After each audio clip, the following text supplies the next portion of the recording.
Representing the men and women on sporting fields across the globe, and especially in Port Adelaide and deep South Australia. Two blokes leading the charge that it's okay to be a little bit crap as long as you try hard. It's now time for another Best Team Men podcast. Well, we're back. The Best Team Men are back. Footy is almost back. NRL is back tonight. And a lot of other live sports are almost back. And Jared Walsh is back. I'm back. It's been Welcome 2 back. weeks. It has been 2 weeks. We apologise for that too. We need to have a look in the mirror at ourselves. We're looking at each other via Zoom at the moment, which I think soon enough we'll be back in a studio, which is great. I think so, yeah. It's almost this time last year, we're like, we're going to do this on a weekly basis, and then it kind of And we haven't away. been far off. We haven't been far off. No, we've been pretty good. But now we are back, and we need to be back on a weekly basis because I love doing this. And again, I notice that everybody's got a podcast, Matty. Hey, this is the elephant in the room. We had a great session with Garby. We had a really great session with him. And now he's just gone and launched, and he's taking over the world with his podcast. Garby, we've been around for a year and a global. bit. We've been around for a year and a bit, and we've had two guests. We've had Andy Martin from Ozcast Network. Great fella. Forced guest. Yeah. Forced, yeah. Yeah, that's right. He gives us the studio. And we had Garby, right? Yes. And then Garby's gone, stuff you blokes. I'm going to go start my own podcast, and I'm going to have Shane Gill, and I'm going to have Mille Jedinak, and I'm going to have this unbelievable sports personality. You blokes go and get stuffed. I'm going to leave you in my wake, and I'm going to be the number 7 sports podcast in Australia in its first week. And we had Andy Martin, who once was that hungover at the Royal Adelaide show. He introduced Dr. Harry Cooper as Dr. Barry Hooper. Come on, Andy. Oh, far out. I was thinking about that Garby's Royal show the other day because you know Ron Moss from The Bold and the Beautiful. Yeah, really good looking bloke. Good set of hair. Yeah, he was part of the band that sang "Baby Come Back." That's actually him singing it, right? Is that right? That's Ron Moss. So I interviewed him. I think it was back in 2005 or something, and I was at the Royal Adelaide show. Basically, when the show was on and you got the Yellow Brick Road show bag, there's a starting point where you go get your show bag, and then you go to all these little stations and you get the shit that you need, right? That was the only free one, wasn't it? Yes, it was. So I was hosting that room. We were interviewing guests like Channel 10 personalities and all that. So funnily enough, this one day, Ron Moss was there and I got to interview him. Lovely guy. I also interviewed Stingray from Neighbours, which was a highlight. But the weird thing about that day was I was just about to speak to Jane Riley, who is a media queen. She was like, I think Miss Australia or Miss South Australia or something back. So I'm just about to do that. However, I've just had a look on the Channel 10 News backstage. There was a little stage, and it said we have some breaking news out of the Great Barrier Reef, the sad news that Steve Irwin has passed away. And I'm like, I've got to tell these people this. So I've got on stage, and I'm like, normally this is a bit of a fun environment, ladies and gentlemen. You got your free show bags. This is brilliant. Enjoy the Yellow Brick Road. Beforehand, got to break some sad news. Just as I was about to say, we've just received confirmation. You can see it on the TV screens here that Steve Irwin has tragically been killed. Jane Riley didn't hear that. So she was standing behind me, pulling faces and waving and dancing around while I was saying, Steve Irwin has passed away. It was, Did Jane actually win Miss Australia, or has she done a bit of a Robbie Ahmat and just self-proclaimed? I'm not sure. We'll have to check where she falls into that Robbie category, but she's Jane she's Riley, lovely. It was a bit Wikipedia. of a strange moment. I've gone sidetracked, but you're right. Garby is part of the Ozcast network, so we need to be semi-respectful, but mate, no, he's a great man, and when I saw it, I thought that's a really great concept and good on him.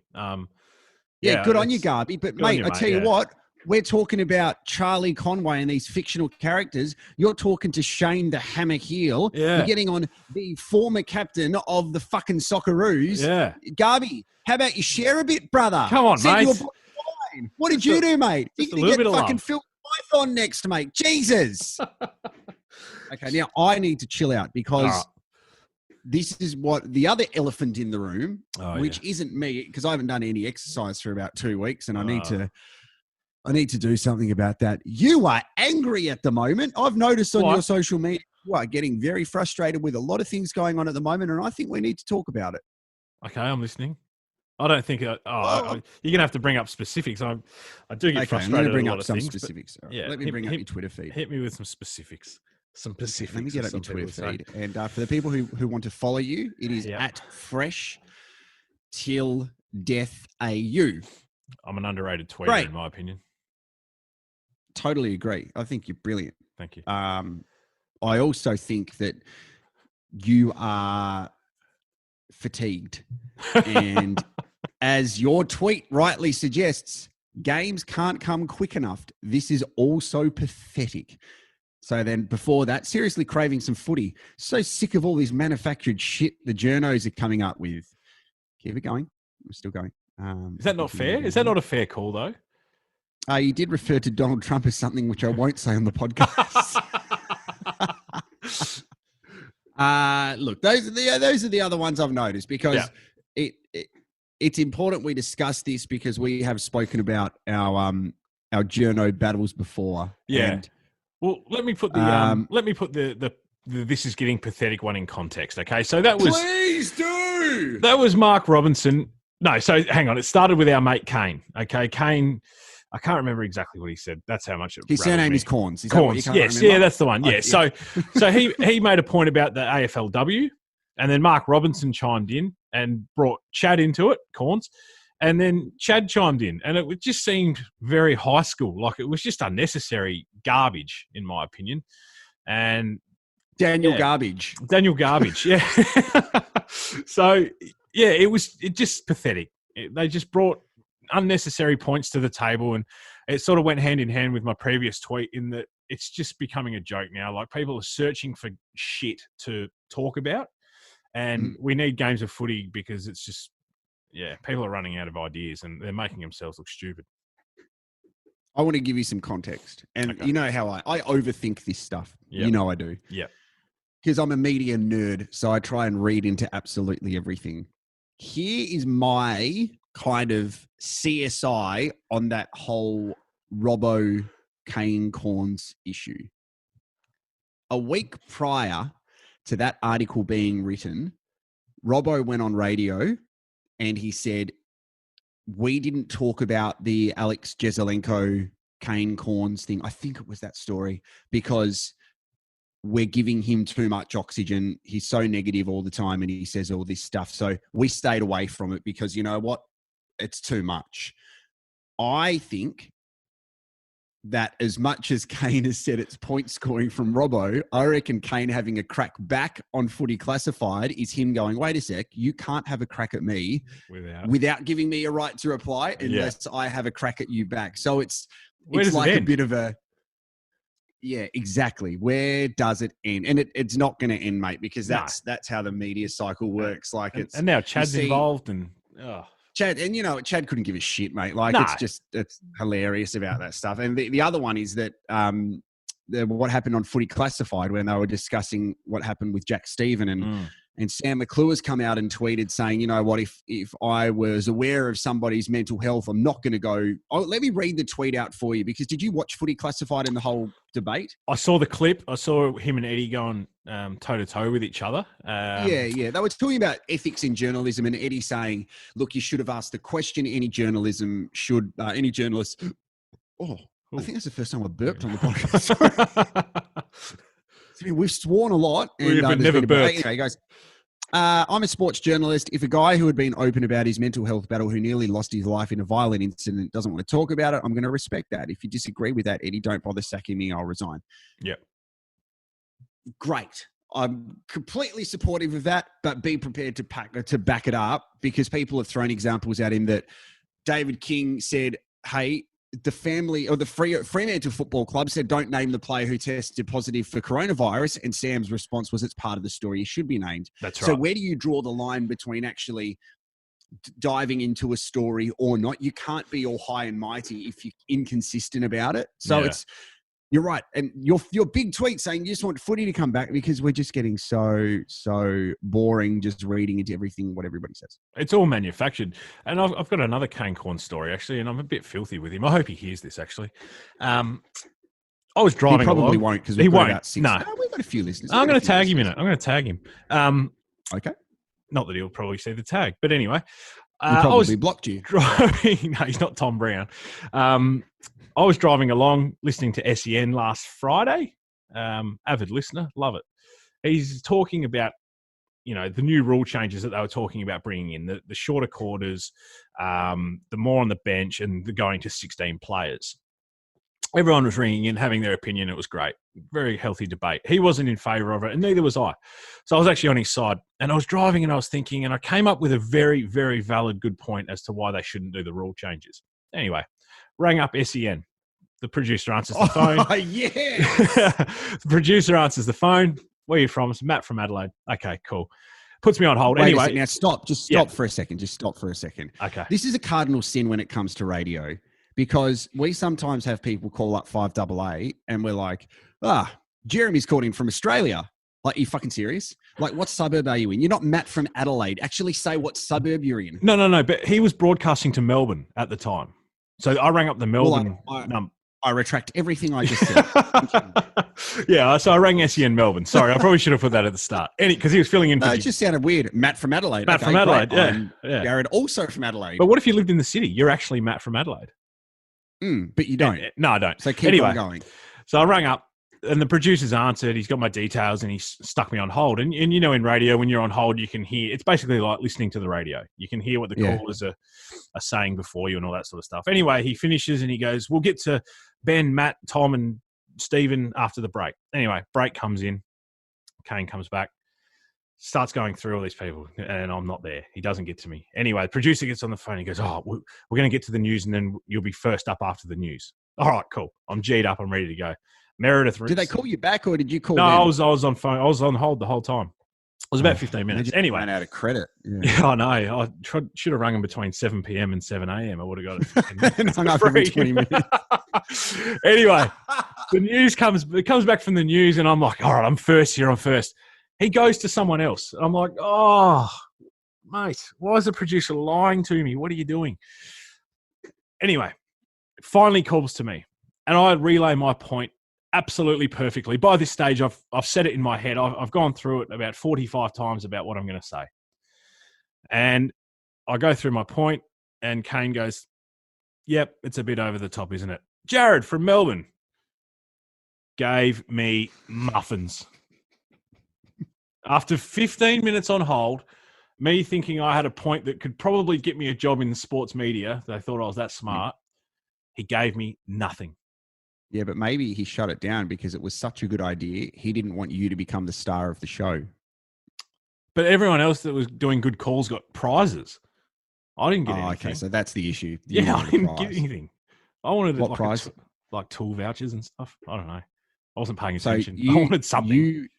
Matt from Adelaide wins a Bunnings voucher from Roval in Victoria. So you're going to get in your car, drive to SEN, pick up the Bunnings voucher, go to Roval, and then drive back to Adelaide. I would have taken about an hour and a half out of the city. I would have taken anything other than the 5 words that he told me. But I was disappointed. Yeah. Give me something, Kane. Tell me how good my point was. Yeah. That's it. Okay. See, I can go back and get that audio for you. Thank you. Please do. Can you? I need this justified. Yeah, definitely. If you send me the exact time that this happened, I will get it, Matt from Adelaide. We will certainly... I can do that today, Matt from Adelaide. And I think it's important that we address it. Yep. We listen to it together. Yep. Oh, I've got to send you a wine as well. I haven't done that. Yeah, I'm still waiting. Well, maybe I'll just bring it in when I can instead of posting it to you. Yeah. Mate, the wine's going off. The wine's actually going off. So... Wait, as in going off, as in it's going berserk, people are buying it, or it's going off sitting there in due date wise? No, it's not going off like that. I'm getting some real More Ahmat requests for wine. So we sent it over to Ollie Gill, who used to work at Nova, actually. He does this, what's it called? It's called Two Sharp Reds podcast with Mark Schwarzer for Optus. And so we sent them over a bottle of First Drop, and they loved it, right? So also, who's the German bloke who played for Brisbane Roar? I reckon he was the best. Thomas Broich. Yep. Loves the wine. Anyway, I got a message. Josh Shackey is keen to have it. Oh, they should be the last one looking at drinking wine, I would have thought. Well, yeah. I mean, come on, man. I wouldn't have said that. I mean, that's just a bit inappropriate. You were thinking it, though. Okay, so footy's coming back, which is brilliant. I was thinking it as well. Yeah. I'm still of the mindset that I love the fact that we just had a nice bit of clean time. I watched the Bundesliga highlights where they showed the crowd noise. I liked it. Yeah, I was going to ask you about that. What about, I can't remember which club it was, but the ones that cut out the faces and stuck them in the stands? Did you see that? Yeah, I don't mind it. I think the soccer one was quite good because if you watch it, it doesn't feel like there's no fans there, which is awesome. That's what you want. Footy's going to be a bit different, especially on the radio. People are ready for footy to come back, but it's June next week at the moment. And it sounds insensitive saying it because of the effect that it has on people's jobs and stuff. Remove that from it. I'd rather go, let's just start again next year. Yeah. I get both points of it. I really do. I think what would happen financially to the AFL if they don't get any footy in? Like, what would that mean for them as an organisation and a business? I think the ramifications of no footy far outweigh the no crowds. Totally agree with you. And I'm being like, everybody's looked at their own kind of self-interest with everything that's happened in 2020. But I'm just thinking like, it was so hard to watch. I can't get out of my head how hard it was I remember exactly where I was when I flicked it onto Richmond Carlton on that Thursday night. I was at Semaphore Road IGA just going, I wonder how this sounds. I'm like, oh, that's how it sounds. But as you said, if we get some games and stuff, it's going to be a challenge for everybody. I just hope that crowds come back at some stage. I saw some sports are announcing that crowds might not be there till next year. So it's, who knows? Who knows? It's getting better, I guess. I'll tell you one thing that's been popping up a fair bit is the whole state versus state Vic bias type thing. I don't know if you saw the comments by the Eagles. Sorry, not the Eagles, the Western Australian Premier or not. Mark McGowan. Oh, that's Dylan McGowan's brother.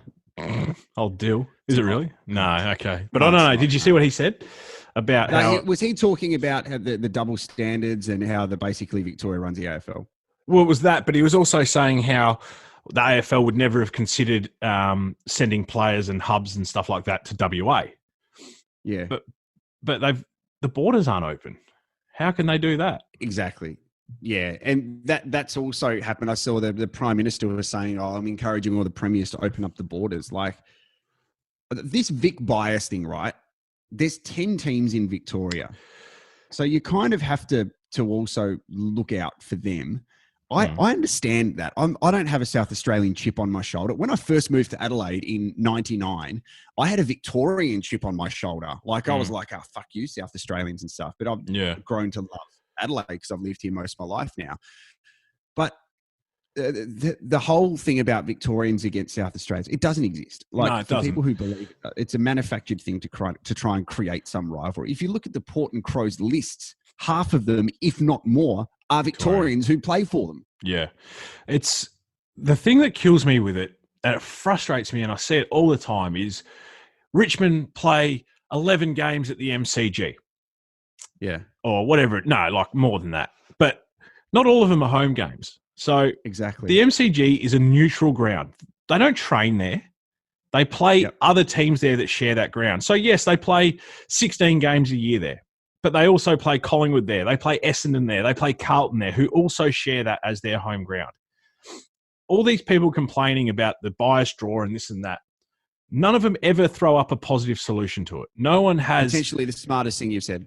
No, everyone's so quick to judge it and complain, but they're not putting together ideas that are going to fix it because there are none. Collingwood train at Gosh's Paddock, Melbourne train at Gosh's Paddock, St Kilda train wherever they do, Richmond Essendon train at Whitney Hill, Punt Road. You know, remember when Crows and Port would have, I think, 2 sessions a week on Amy Stadium, and they have one session a week now, I think, on Adelaide Oval. Like, Geelong, there's no such thing as that home ground advantage. Geelong is an interesting one because I think they would I think they do train down there. They do, but they have a heap of games down there to the back end of this season as well. When you think about it, if Port and the Crows and all these teams are going to be training on Metricon, they have home ground advantage to the teams they're going to be playing against. Absolutely. And you hear like people up in arms saying, "Oh, Richmond and Collingwood and Essendon, they don't go down to Tasmania and they don't play in Darwin." Well, absolutely, that's right, because the teams that they would be playing down there as an away side would rather play them at the MCG to gain from taking the door ticket money. It's as simple as that. So it's so frustrating. It's uneducated, but it's always going to be there. I thought of something to that we can bring up, because we've been on a lot of road trips to watch footy games, you and I. Yeah. So I thought that we could maybe each round bring up a road trip story or a footy game memory, because you've been to a shitload. I've worked at a lot of footy games, but they've got some good memories. So I want to give you a little one to start off with, and then I'll let you have a think about it for next round if you want. I've got one. Yep. So I'll give you one of the funniest ones that I know. I went to Cardinia Park to watch the Crows play Geelong. And this was when Greg Anderson was playing for the Crows. So this is, mate, in the 90s. I was living in Tasmania at the time. So we'd normally go over to Ballarat, where my grandparents lived, and we'd catch a train to Melbourne to go to the MCG, like I've been to a couple of grand finals, or we'd go to watch the footy, or we'd go down to Geelong. This game, it was so cold. Like, I lived in Tasmania and that was cold. This was absolutely freezing. The only memory I have that from that game, and I wouldn't have been over 12 years old, was my uncle pouring rum into my can of Coke that I had. He's like, "Mate, this will warm you up." At 12. It was like pissing down with rain.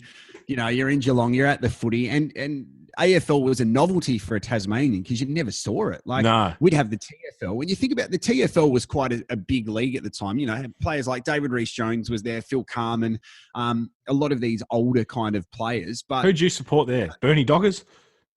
No. So I went for the North Launceston Bombers. North Lonnie, okay.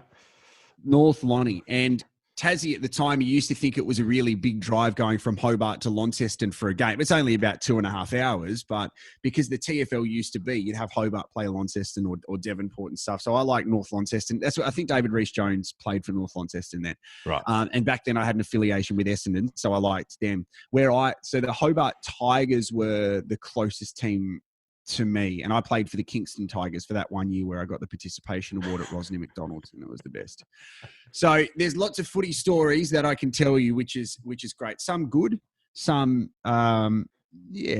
weird. How I almost got into an argument with Gary Ayres at a press conference once, but that's irrelevant. So what's your story? Well, mine's a recent one. So I went over. My best mate lives in Perth, and he's a mad Collingwood supporter as well. So I think it was around 18 or 19 last year. Collingwood actually played a Friday night game against the Eagles. My wife and I decided to fly over for it, and he managed to get us this corporate package thing where we had access to this special bar before, during, and after the game. And we've gone to the game, and look, it was a great game. It was half time, and I think West Coast were 3 goals up at that stage, and we tipped a few back by then. Free drinks and all that sort of stuff. So we were starting to tick along quite nicely. And he was like, "Nah, we're going to win. We're going to win. I can feel it." And I was a bit more pessimistic. And I said, "Nah, I don't think we will." I said, "If we win," and this will click to you when I say this. I said, "If we win, I'll get my nose pierced." We won by a point. Yeah, you did. And I went and got my nose pierced.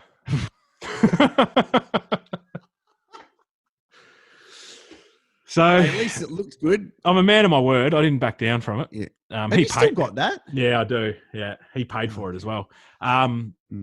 So yeah, that's one story. But it's funny because when you do go on the road, you tend to make more memories, I think. So I don't mind this. There's definitely a few more to tell. So I think so. I've got a ripper one how I almost got arrested that I can tell you next week as well. Just let's finish this up I want to know your thoughts on where we're at with the restrictions easing a bit. So with Sports saying it's just whatever, it's going to happen when it happens. But for you going back into clubs, I mean, it's obviously going to bring back some of our heydays DJing to 10 people. But you're like, I got this. I got this. I've been here before. Don't worry about it. Yeah. So what does this mean for you? Not a lot at the moment. I feel like clubs are going to be the last thing to open. They go against everything that the government's trying to put in place. You know, it's complete lack of social distancing. It's completely non-essential. It's a luxury that people have. It's not a need. Yeah. Pubs, you can get away with it because you can serve food and you can dissect your areas and stuff like that. Whereas a nightclub, you really need a full room. So I feel like for these next phases of the reopenings, anything less than allowing 100 into your venue is just not viable at all. So when that will be, who knows? It's changing every day. I mean, there was 3 announcements within 5 days last week, and they'd all brought dates forward. So the date I've heard for clubs at around about 100 capacities, July 3rd. So that could change, though. That could come forward, or if, we have someone random come in from overseas in Victoria again, then it might be pushed back. So, I'm not banking on anything in June, that's for sure. Well, we're keeping a close eye on it because we are going to get this sorted our night. And definitely. I reckon between now and next episode, we are going to go out and do our crossbar-y things, okay? Yes, we'll have some video. So training should be back at Port Pirates now. They might were get in allowed touch to go with back. them. Yep, they were allowed to go. I'll get in touch with them over the next couple of days, and we will go out and we will do some stuff. Absolutely. And it'll be a bit of fun. And I'll get my nose pierced. Obviously, I'm joking because that would look shit. Nah, it looks great. Great to be back. Awesome to be back. We are going to do this weekly. We know we will. It's just back. Weird. Say everybody has a podcast. There's only so many times that you can interview Ricky Nixon. Like, really? Chicken, toot toot. Hey, I've got some homework for us. This will put a bit of a. I could be wrong here, but neither of us are massive NRL fans, are we? No. Being that it's the first round back, let's watch a few games this week. Okay, and we'll do a bit of a recap of the weekend's action on the NRL. Oh yeah, because I'm going to jump on KO and get that now because I've been Foxtel. Have you? So yeah, KO gives you everything you need. KO, and you can watch KO through your Apple TV. I think you can. Yep, absolutely. This isn't an ad for KO, by the way. But, no, it's not. But if they do hear it, can I please have some off my subscription? Cheers. Yeah, this is an ad for Daniel Garb's sports podcast. Make sure you listen to it. What's it called? Greats with Garby. Garby with Greats. Greats with Garby. I mean, we weren't on there. And no, not yet anyway. At the start of every podcast, he should thank us for giving him the platform. We've put him on the map. To not only talk about the Mighty Ducks, but far out, mate. Throw us someone to speak to. You've got Yedinak. You've got Shane Hill. Someone. Who would you take? Who's the absolute minimum that you would take? The absolute minimum that I would take would be Jason Williams, who sat on the bench for the Adelaide 36ers when they won back in the early 2000s. Let's get him on. Let's track him down and let's get him on. No, I know what he does, mate, because he works. He's a postie now. He used to deliver water for Neverfail. Now he drives around. He's a postie. That's a story and a half. Don't ask me how I know that. No, we'll leave it. Does he live next door or something? Bye. See you, mate.